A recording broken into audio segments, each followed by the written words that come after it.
Kaan, cilalı maun masasının başında otururken, gün batımının son ışıkları şehrin silüetini keskin hatlarla ofisinin camlarına çiziyordu. 35 yıllık hayatını tuğla tuğla, başarı ve hırsla inşa etmişti. Kurduğu teknoloji şirketinin adı, sektör dergilerinin kapaklarını süslüyor, ismi fısıltıyla ve biraz da kıskançlıkla anılıyordu. Herkes onu, her daim mesafeli, duygularını bir zırh gibi kuşanan, babası gibi sert ve pragmatist bir adam olarak tanırdı. Babası, Orhan Bey, 2 hafta önce sessiz sedasız bu dünyadan göçüp gitmişti. Kaan, cenazede bile tek bir damla gözyaşı dökmemişti. Neden döksün ki? Hayatı boyunca ondan gördüğü tek şey, sırtını sıvazlayan bir el yerine, karne notlarını inceleyen eleştirel bir bakış ve daha iyisini yapmalısın diyen tok bir sesti. Orhan Bey, ardında hatırı sayılır bir miras ve bir de tuhaf bir vasiyet bırakmıştı. Miras avukatının kendisine uzattığı, üzerine kendi el yazısıyla sadece Kaan'a yazılmış mühürlü bir zarftı bu. Zarfın içinden bir anahtar değil, ucu kıvrımlı, eski bir metal parçası ve tek bir cümlenin yazılı olduğu bir not çıkmıştı. Bazen en değerli hazineler, en paslı kilitlerin ardında saklıdır. Kaan, bu anlamsız notla birlikte babasının çalışma odasındaki kütüphanenin arkasında gizli bir bölmede bulduğu, üzerinde tek bir kilit deliği olan eskitilmiş ahşap bir kutuyla baş başa kalmıştı. Bu kutu, Kaan için babasının son anlamsız bilmecesiydi. Muhtemelen içinde eski hisse senetleri ya da unutulmuş birkaç tapu vardı. Yine de bir merak, kemirgen bir his peşini bırakmıyordu. Zarfın içinden çıkan metal parçası kutunun kilidini açmamıştı. Demek ki anahtarı bulması gerekiyordu. Bu, babasının ona oynadığı son, sinir bozucu oyundu. Kaan, bu oyunu kazanmaya ve bu kutuyu açıp içindeki her neyse onunla yüzleşmeye karar verdi. Babasının hayatındaki bu son sır perdesini araladığında aslında kendi hayatının en büyük enkazının altında kalacağından habersizdi.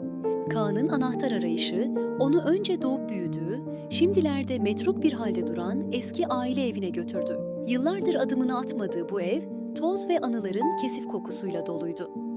Babasının atölye dediği ama Kaan'ın sadece eski ıvır zıvırları biriktirdiği bir depo olarak gördüğü çatı katına çıktı. Burada eski sandıkların arasında babasının gençliğine ait olduğunu tahmin ettiği solmuş fotoğraflar buldu.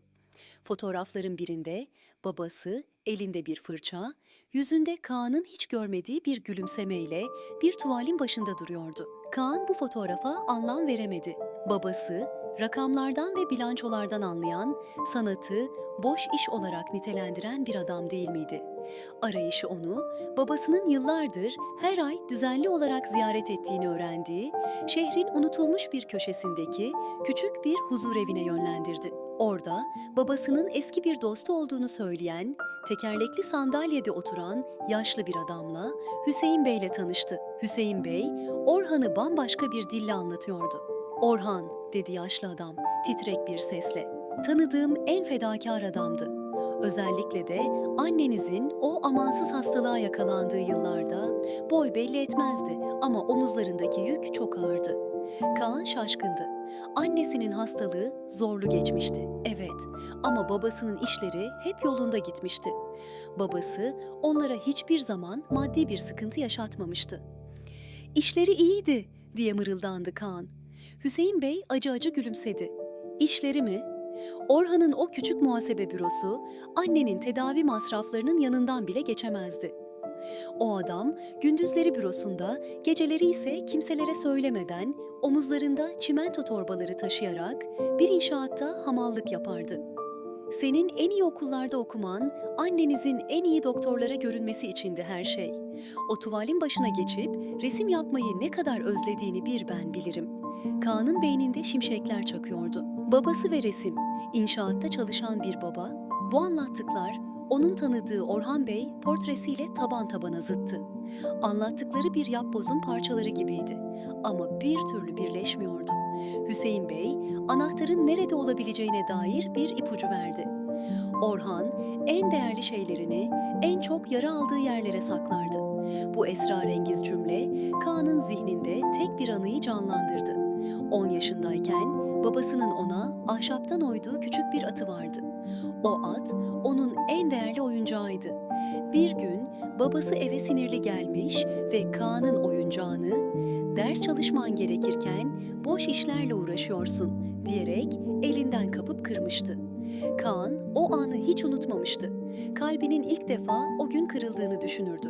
Kırık atı babası çöp sanıp atmasın diye evin bahçesindeki yaşlı çınar ağacının kovuğuna saklamıştı.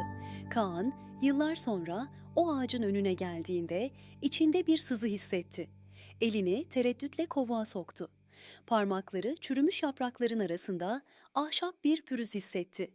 Kırık oyuncağıydı bu ve oyuncağın kırılan bacağının oyuğuna sıkıştırılmış, paslı, küçük bir anahtar duruyordu.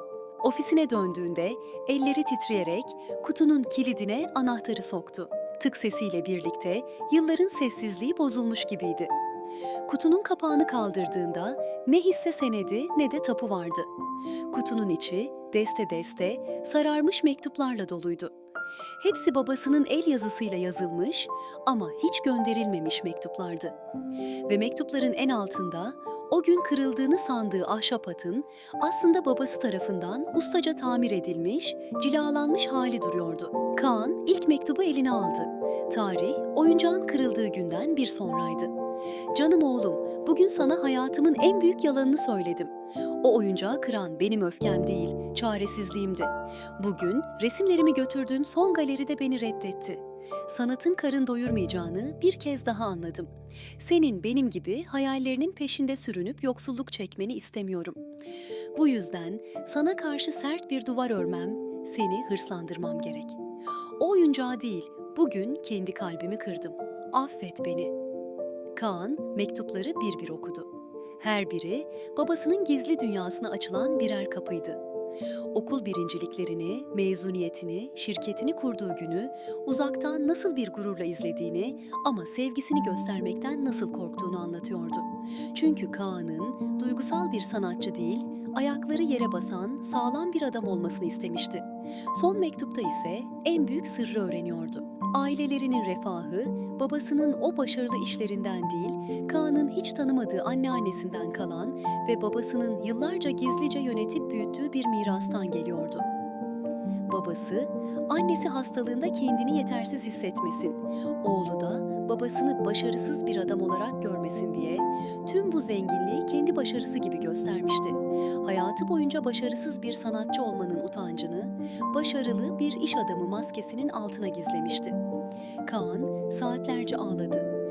Başarısı için, konforu için bir ömrün sessizce feda edilişine ağladı. Tanıdığını sandığı babasının aslında hiç tanımadığı bir kahraman oluşuna ağladı. O gün Kaan sadece babasının sırrını değil, aynı zamanda hayatın en derin derslerinden birini öğrenmişti. Fedakarlık ve sevgi bazen en beklenmedik, en sert maskelerin ardına gizlenirdi. Ve gerçek çoğu zaman bizim hatırladığımızdan çok daha karmaşık ve derin bir hikayeydi. Masasının üzerindeki ahşap ata baktı. Bu artık kırık bir anının değil, koşulsuz bir sevginin ve büyük bir yalanın ardındaki acı gerçeğin sembolüydü. Ertesi sabah Kaan, şirketini bir süreliğine profesyonel bir yöneticiye devretti. Kendisi ise babasının o tozlu çatı katındaki atölyesine gitti.